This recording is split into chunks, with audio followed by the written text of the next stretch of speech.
शनि को भोग लगाए बगैर महारानी भोजन नहीं करेगी।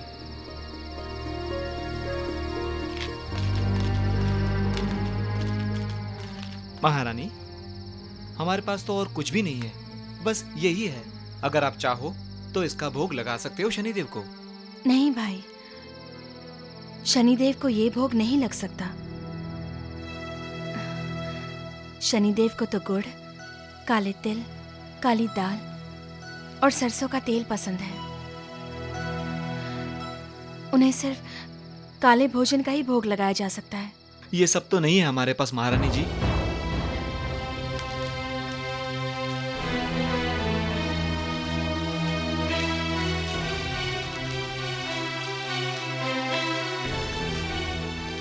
हे शनिदेव,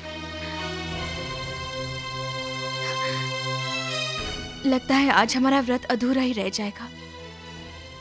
ओम शं शनिश्चराय नमः।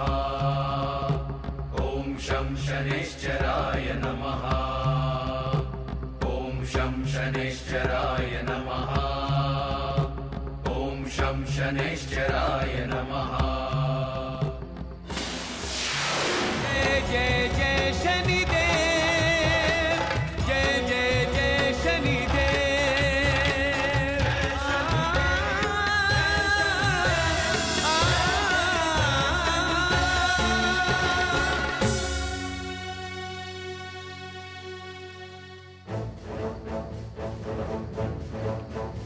अलख निरंजन, भव दुख भंजन। साधु, वो भी इतनी रात में? भूखे को भोजन मिलेगा?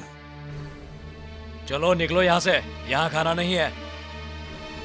एक भूखा बिना भोजन के जा रहा है। अलख निरंजन। रुकिए साधु महाराज,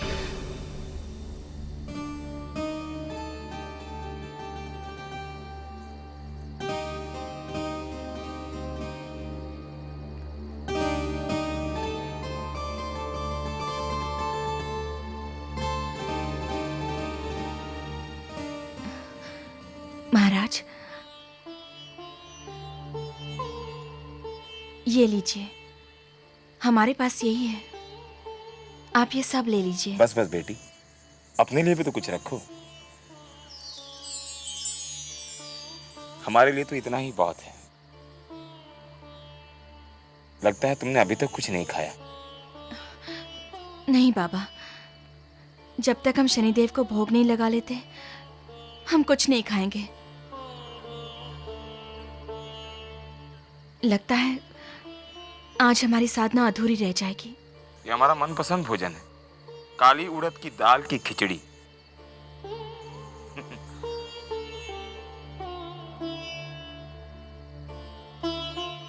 आह, आनंद आ गया।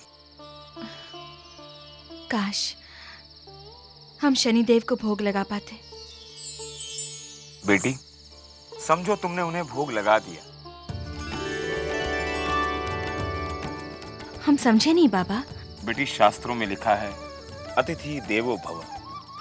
आज तुमने एक भूखे को भोजन कराया है। इसका मतलब मैंने शनिदेव को भोजन करवाया। तुम्हारे शनिदेव बहुत प्रसन्न होंगे। बेटी, अब तुम भी अपना व्रत तोड़ लो। आज मैं तुम्हारे हाथ का भोजन करके तृप्त हो गया। इसका पुण्य तुम्हें अवश्य मिलेगा।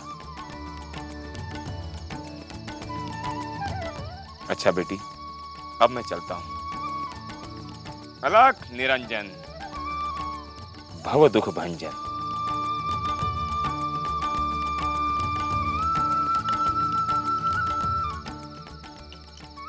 मुझे तो ये लगता है कहीं ये शनिदेव तो नहीं। न जाने ये दयाराम नाई कहां चला गया। इसे तो इस गांव के बारे में कुछ नहीं पता।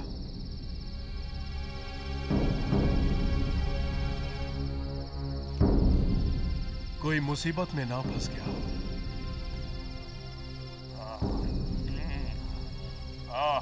भाई भीमा, आज तो मेरी आत्मा ही तृप्त हो गई। कहां चले गए थे तुम? हम तुम्हारी राह देख रहे थे कब से। खाना तो साथ में खाते।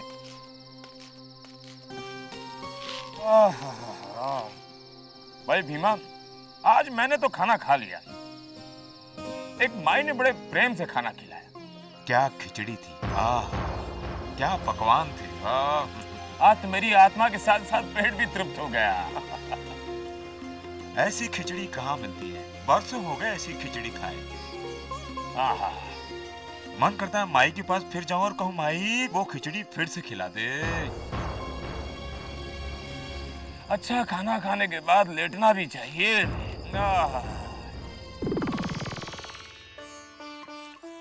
बस बस महारानी। बस हो गया? अभी तो आपने कुछ लिया भी नहीं। बस हम बहुत खा चुके हैं। थोड़ा सा ले लीजिए, वरना हमें लगेगा कि आपको मेरा बनाया खाना अच्छा नहीं लगता और आप जानबूझ के मेरा दिल रखने के लिए मेरी झूठी प्रशंसा कर रहे हैं। नहीं महारानी, हम सच कह रहे हैं। आपके हाथ का खाना खा के तो हमारी आत्मा तृप्त हो गई। आपकी आत्मा भले ही तृप्त हो गई हो, किंतु मेरी आत्मा तब तृप्त होगी जब आप ये बादाम की खीर पूरी खत्म करेंगे। बादाम का खीर?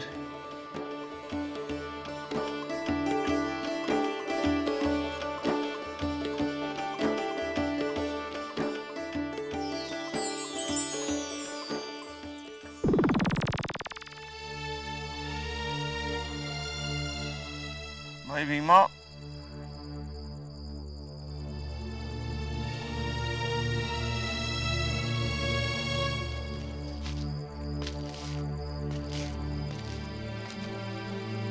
भाई भीमा कहाँ खो गए? कुछ नहीं। किसी की याद आ गई?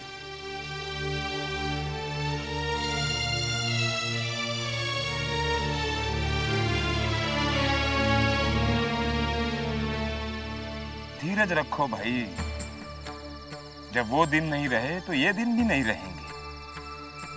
आज तुम्हारे मन में अपनी पत्नी के हाथ से बनाया हुआ खाना खाने की इच्छा जागी है, जो अवश्य पूरी होगी।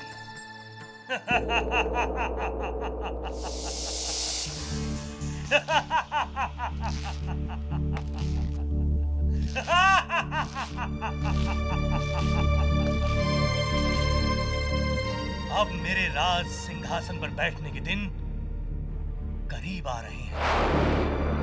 बस थोड़ी प्रतीक्षा और फिर ये कारंग होगा इस उज्जैनी का सम्राट।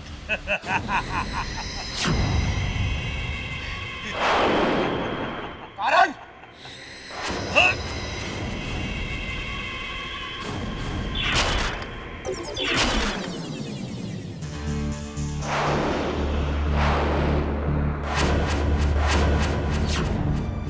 ये मत समझना कारंग कि मेरा वार खाली चला गया।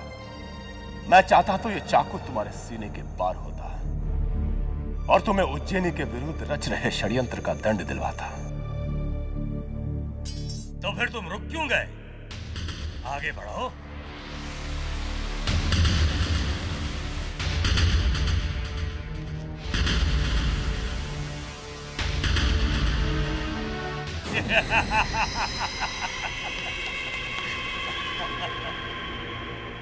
चतुर्भुज, तुम्हारा स्वागत है।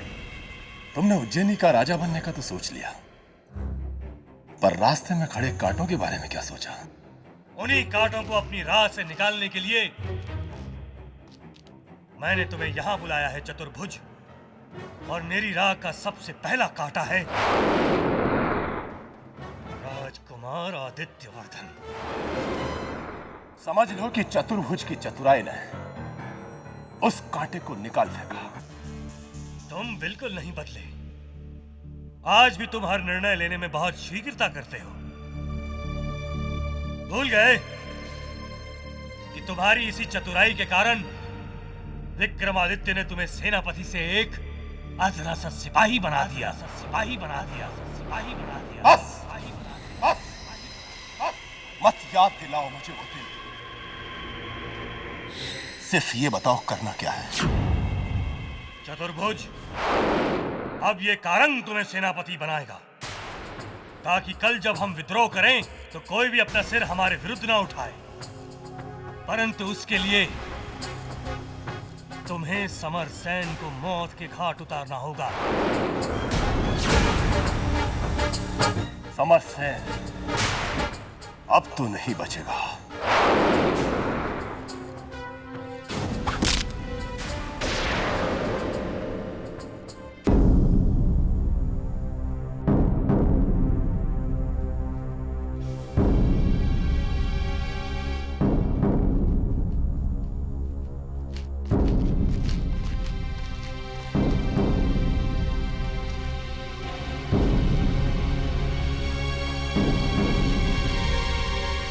क्या है ये?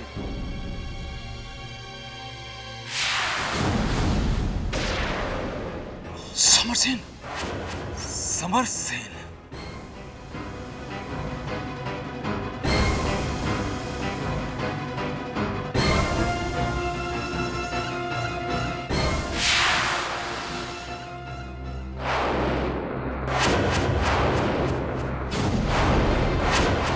किसने किया ऐसा?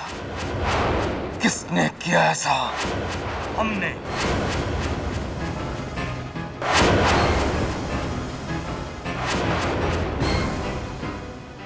ये तुमने क्या किया मंत्री कारंग? सेनापति समरसेन की हत्या तुमने क्यों की? क्योंकि ये षड्यंत्रकारी था। षड्यंत्रकारी? हाँ, षड्यंत्रकारी। इसी ने उज्जैनी के विरुद्ध षड्यंत्र रचने की चेष्टा की। हमें इसके चरित्र पर पहले से ही शक था, परंतु जब हमें इसके बुरे अंदेशों का पता लगा तो हमसे रहा नहीं गया और हमने इसके सिर को धड़ से अलग कर दिया। अगर वो षड्यंत्रकारी था तो उसे जिंदा क्यों नहीं गिरफ्तार किया? आप कहना क्या चाहते हैं? अगर समझ सको तो बात बहुत सीधी है कारंग, और अगर समझना ना चाहो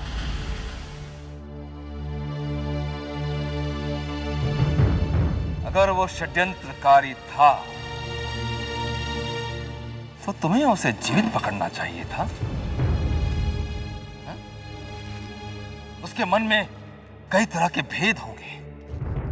तुमने उसकी हत्या क्यों की? क्योंकि मेरा खून खौल उठा था जब मुझे पता चला कि यही है वो षड्यंत्रकारी जिसने उज्जैनी की प्रजा के साथ विश्वासघात किया है, तो मुझसे रहा नहीं गया और मैंने उसको उसके अपराध का दंड देना ही उचित समझा। और तो और उसके मन में पहले से ही खोट था, नहीं तो वो कब का महाराज को ढूंढ निकालता था। महाराज का पता तो नहीं चल पाया, लेकिन जंगल में महाराज का मुकुट, तलवार और ये वस्त्र मिले हैं। तो इसका मतलब है महारानी के लापता होने में भी सेनापति समरसेन का हाथ था। हाँ कालिदास जी, मुझे भी पूर्ण विश्वास है कि महारानी के अपहरण में समरसेन का ही हाथ था। और अब महारानी का पता कैसे चलेगा? महारानी का पता तो हम लगा ही लेंगे, परंतु उससे भी आवश्यक था उज्जैनी को उस जैसे देशद्रोही से बचाना। आप सब लोग मुझ पर पूर्ण विश्वास रखें। कारंग के होते हुए कोई भी षड्यंत्रकारी इस उज्जैनी पर षड्यंत्र की रचना नहीं कर सकता, नहीं कर सकता।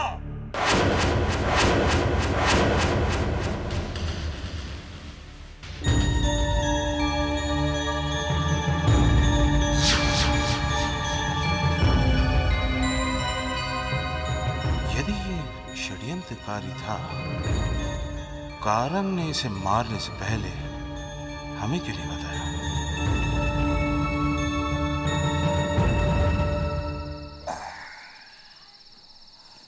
हाँ भाई भीमा, अब बताओ तुम कौन हो और कहां से आए हो? अरे भाई, हमसे इतना क्यों रूठे हो? समझ गया, तुम्हारे मन की बात मैं समझ गया। क्या समझ गए? अरे भाई, हमारा नाम दयाराम नाई है। हमने घाट घाट का पानी पिया है, हम सब जानते हैं। क्या जानते हो तुम? तुम तमिल प्रदेश की तो नहीं हो।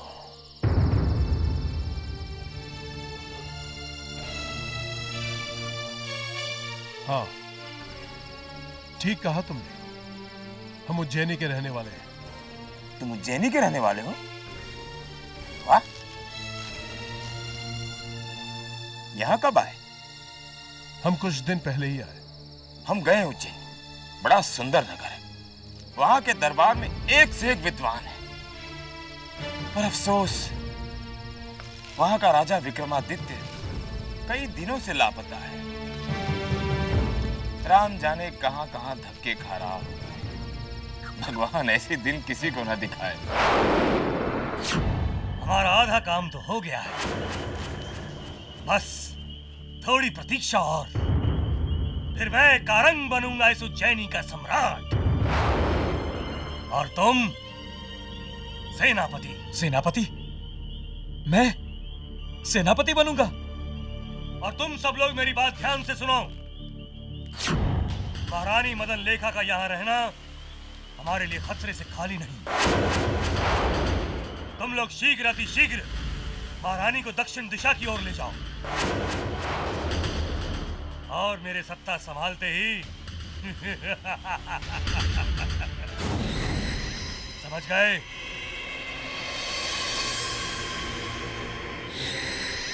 चलो, हमें इसी समय निकलना होगा। जाओ, जाकर महारानी को लेकर आओ। महारानी जी, चलिए, हमें इसी वक्त निकलना होगा।